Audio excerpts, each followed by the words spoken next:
একবার একটা পাগল কাঁদতে কাঁদতে বলতেছিল ওরা চাঁদের দেশে গিয়ে দেখতে পারে ওইখানে অক্সিজেন আছে কি নেই, কিন্তু আমি তাদের আশেপাশে ঘুরি, আমার পেটে যে খাবার নেই ওটা তারা বুঝতে পারে না।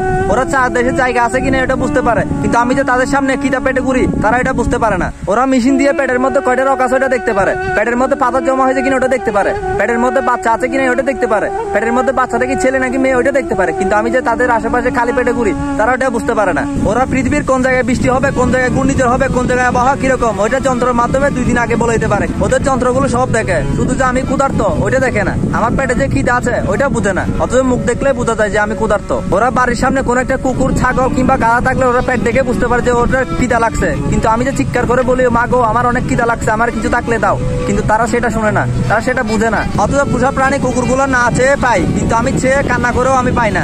মসজিদ গির্জা স্কুল কলেজ কোথাও রং চুটেছে কিনা, কোথাও রং নষ্ট হয়েছে কিনা তারা সেটা দেখে, কিন্তু আমার পেটে যে খিদা তারা সেটা দেখে না। শেষমেশ পাগলটি কান্না করতে করতে বললো ইট পাথরের স্থাপনাগুলো দেহে সেবা পায় কিংবা জীবজন্তুগুলো দেহে সেবা পায়, কিন্তু আমি একজন মানুষ হয়ে দেহে সেবা পাই না। কি অদ্ভুত।